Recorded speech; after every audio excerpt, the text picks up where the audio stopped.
you're listening to a special episode of Popcorn Podcast with Lee and Tim, where we're talking to rising star Gabriel LaBelle about his role in Steven Spielberg's The Fabelmans.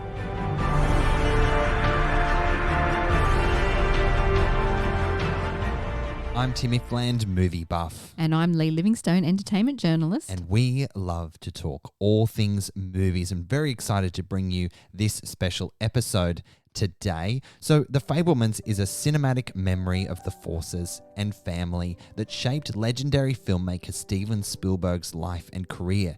It's ultimately a universal coming-of-age story about an isolated young man's pursuit of his dreams and an exploration of love, artistic ambition, sacrifice, and the moments of discovery that allow us to see the truth about ourselves and our parents with clarity and compassion. The Fabelmans is directed by the one and only Steven Spielberg, from a screenplay by Spielberg and Tony Kushner. The Fabelmans stars Gabriel LaBelle, Michelle Williams, Paul Dano, Seth Rogen, and Judd Hirsch. So The Fabelmans is a deeply personal story based on the childhood and formative years of Steven Spielberg, and it offers a window into the experiences that shaped him to become one of the greatest directors of all time.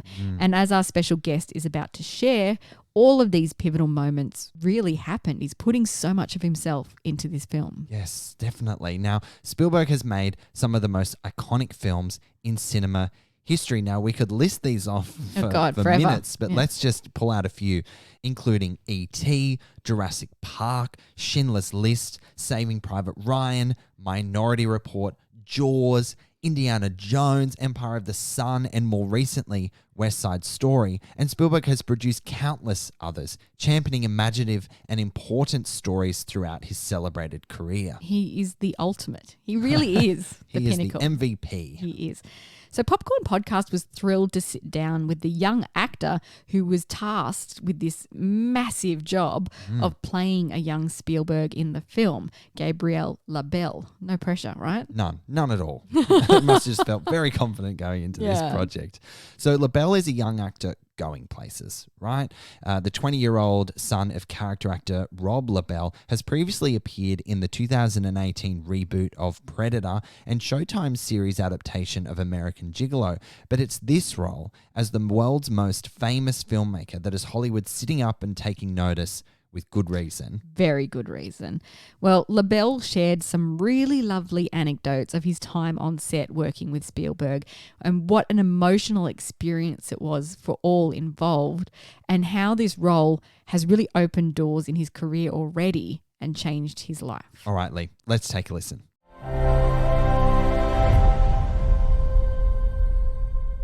What kind of movie are we going to make?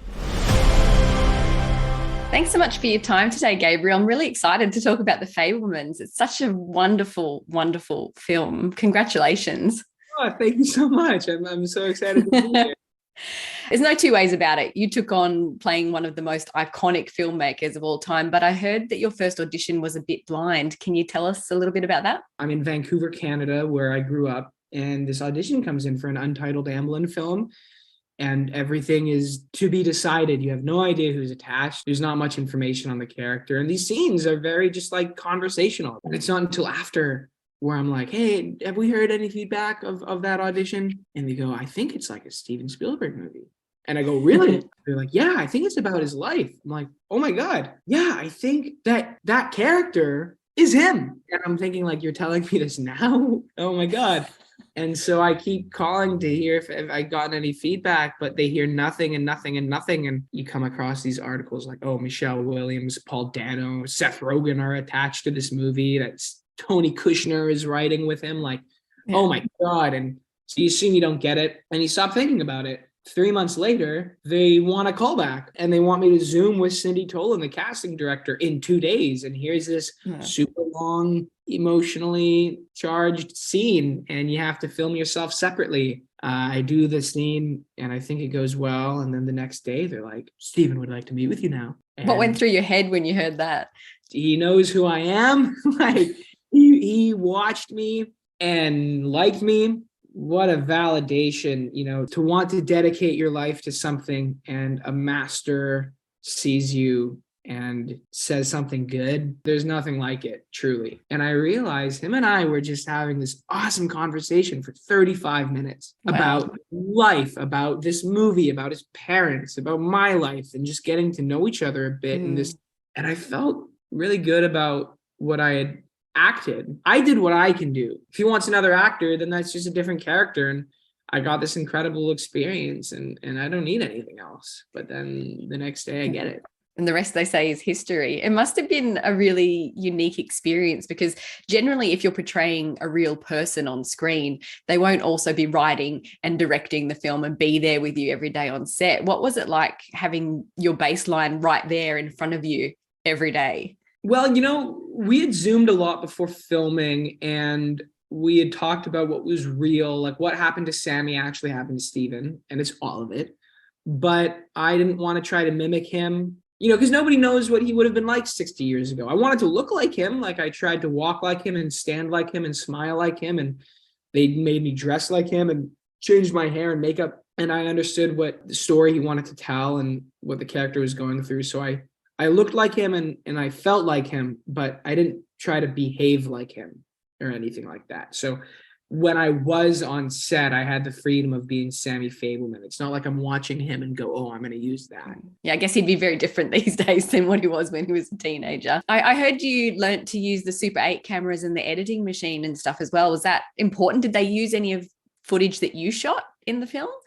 Not in the film, but they have it, and I'll be able to get my hands on it eventually. So they say. But yeah, I was able to really film stuff when I'm making it. So there should be like behind the scenes footage of Michelle and Paul and maybe some of the crew and the other actors and Steven, maybe, who knows? I can't wait to see it. Obviously, a Spielberg production attracts some really top tier talent. How was this experience different to other films that you've worked on? This was the first film that I took seriously. I've been acting professionally since I was 11. When I was a kid, it's an activity. You don't see it as this like life-altering opportunity to chase this career or to do this thing. Like it was soccer practice, like I'd be driven to it, and it was just a fun thing to do. And it's not until I'm graduating high school and I start thinking a little more existentially about who I want to be, and you learn more about actors in the industry, and you learn to appreciate that it's a lot of hard work. So when this audition came around after a year of COVID, and I'd really marinated of like, I really want to do something. I really want to, I have an idea of who I want to be. And so by then I've kind of absorbed enough, I've read enough books and listened to enough interviews of actors talking about what this is to them and what they kind of do, and working alongside those people. It's inspiring, but it's nerve-wracking because you want to do your best to be as good as them, but they're twice your age. So it's like, it's never going to happen. Like, they've been working this hard since they were my age. It was nerve-wracking, but really, really, really fulfilling. Actors talk a lot about what a nurturing and inspirational leader Steven is on set. What was the atmosphere on set like? Like, how did he guide you to play this character? He's really hands-off on set, but you want him to direct you because you know that everything he says is genius and will only make your performance better. And especially in a movie like this, where these things really happen to him. And like, we'd be doing a scene and we're almost going to be done. And then he's like, wait, Paul, my dad used to do this. Or Michelle, could you do it like my mom?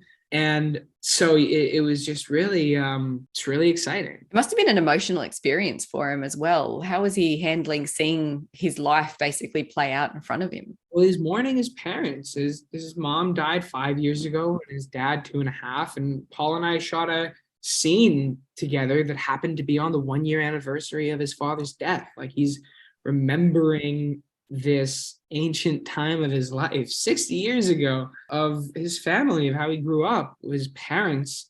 It was really cathartic for him, but for everybody else, like it was significant for me, but everybody else too, because I think everybody was just constantly inspired by him and understanding how important it was for him. He'd get emotional after certain scenes, and you'd understand that and want to honor that. What sparked your own love of acting and film? Do you remember, is there one particular film or moment that made you go, I really want to do this with my life? I think for a long time, I loved film and acting as two separate things. I went to lots of theater camps and kid acting classes and did a lot of plays from when I was like 8. And so I just always loved to do it. I don't know. I've always loved movies, always. And so I don't know what like psychologically what it was. I've just always had fun with it. And I've always had fun thinking about it, you know. This is probably a hard question, but do you have a favorite Steven Spielberg movie? I thought it was Empire of the Sun, and then I read The Fabelmans.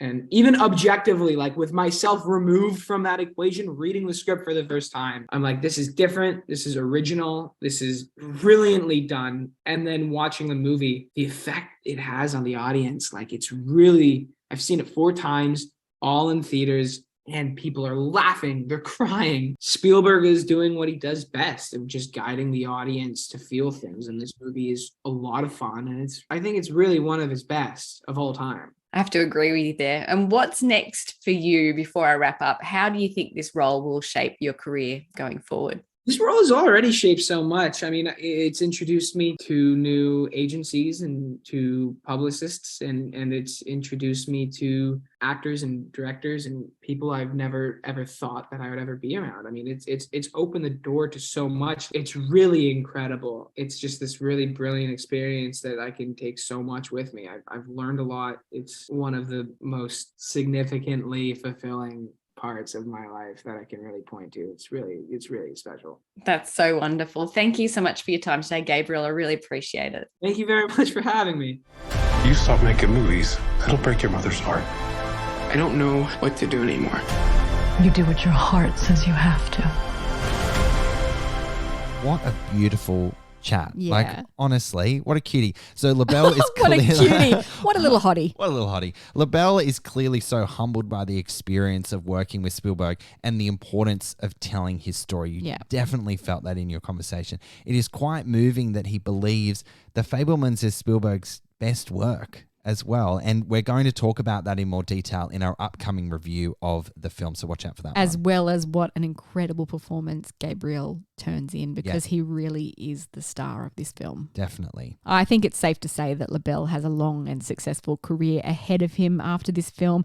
And I just can't wait to see what exciting projects he gets involved in next. Now, if you enjoyed this interview as much as we love bringing it to you, don't forget to follow us on your preferred podcast platform, because our bite-sized The Fabelmans movie review is on its way to kick off season 9 of Popcorn Podcast. Ooh. Can you believe it? Season 9. Thank you for coming on this journey with us. There is more to come. Absolutely. Well, The Fabelmans will be in Australian cinemas from January 5. And we do recommend that you see it. Highly. All right, guys, as always, thank you so much for listening. We'll catch you next time. We are now on YouTube, where you will find our latest celebrity video interviews. Simply search Popcorn Podcast with Lee and Tim and make sure you subscribe so you don't miss a thing.